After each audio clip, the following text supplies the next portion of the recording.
Chapter 7, Prohibition by Peter Moskos. This chapter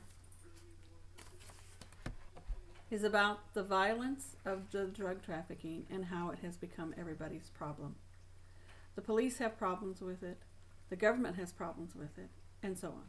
He compares it to the problem of the centuries of prohibition efforts and laws. Moskos goes back into the history with the fight to stem the tide of out-of-control alcohol and drugs based on America's faith, social engineering, and state paternalism. The prohibition of the 18th Amendment was enacted in 1920 and was later overturned and repealed by the 21st Amendment.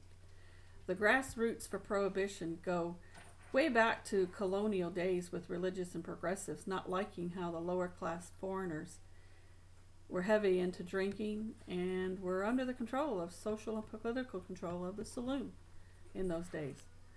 Supporters of it touted improved economy, crime reduction, stronger families, and sobriety. The passing of the 18th Amendment and the Volstead Act empowered the Department of Treasury with the task of enforcement and banning the manufacture and sale and transportation of intoxicating liquors. Moskos writes, 50 years before the phrase was coined, the war on drugs began. Numerous government controls came out of the Prohibition era, such as the Federal Bureau of Narcotics, which is now the Drug Enforcement Agency, the DEA, and others. There were many violent wars on bootleg and jakeleg industry of underground liquor with the mob and the mafia and governmental agencies. Hundreds and hundreds of people died over the war between the government and those who fought the government over prohibition. We know, of course, that the 18th Amendment did not stop the making and consumption of alcohol, although it did slow it down on the surface. What it did do was to force it underground, so nothing was really changed. So it is with the war on drugs. Every day, legal drugs and alcohol are abused, but not much is done out in the public with violence or endangerment to the public. The war on drugs, however, is different. Moskos talks about the culture of the chaos and fear of the Eastern District of Baltimore due to the drug trade that is wide open in the neighborhoods. Police cars patrol past it every day, running everywhere. The deviants can be seen as the gangs and those living in the ghettos that use, sell, deliver, and make the drugs. To them, it's a way of life. They do not see themselves as deviants. The only ones fighting them are the police that patrol the areas. The instrumental Marxism theory, according to our text, states that the state is an instrument of the capitalist. Laws are created to overcome conflict and benefit the ruling class.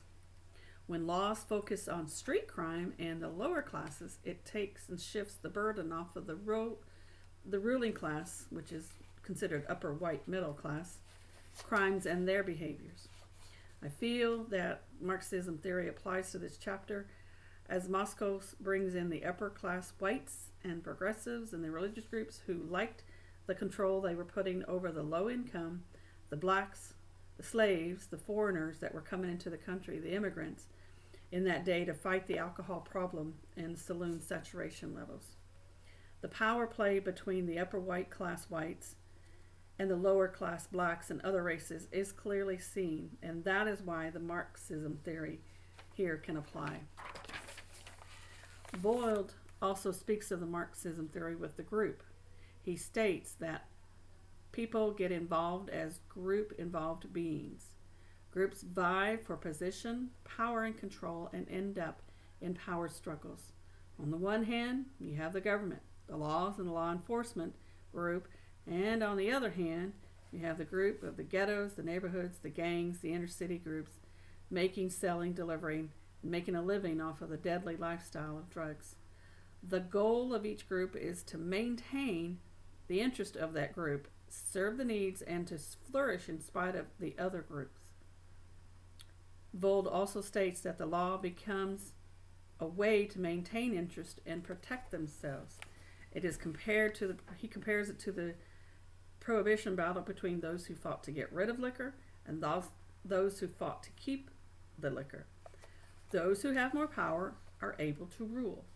Prohibition laws were a stronghold for a period of time, but it gave way to more violent and underground efforts to have the booze.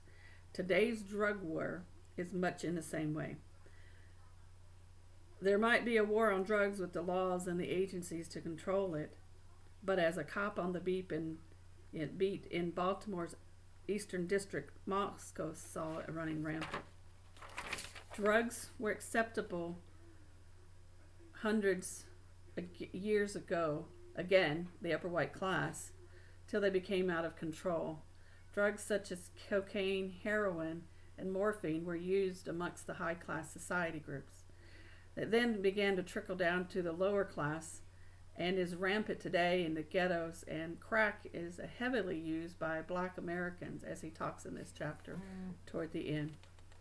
He ties racism as a factor as well with a statement from the drug czar Anslinger in the book, darkies thinking they're as good as a white man because they get to use the crack cocaine when it took over as a cheaper drug that the black thought themselves coming up to the level. It went from an upper white class problem to what we see now rampant as in the high areas of concentration of blacks and other race and ethnic groups. Violence and crimes has skyrocketed. Most of the arrests and incarcerations are with black men from the area he was in, and is also nationwide. He states that the stats are so high against the minorities, and mainly blacks, will be arrested, put in jail, and die from areas like he was in. He ends the chapter with police doing what they're supposed to do, blaming the criminals for their actions. He also states the individual's responsibility is an issue as well. So there we briefly see the theory of neutralization applied in that statement as criminals denying their responsibility, any injury, and has the appeal to the higher authorities when the end justifies the means. Moskos' final words of that chapter says, "We're standing in the hole of failed prohibition. Can't we at least stop the digging?" One last thought. It didn't work then. It's not now. So what is the solution? Each group sees the other as deviants, and no one ever sees anything eye to eye.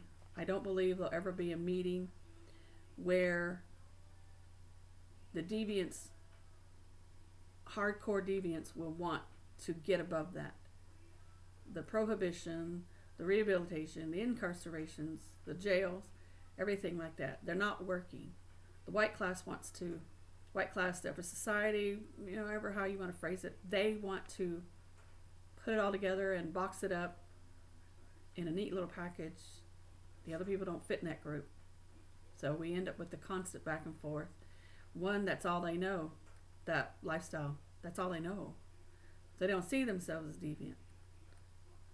The white people, the people in power, the capitalists, whichever group you want to cling to, behave to, they don't see themselves as deviant because they're trying to control something that's bad. The two will never meet.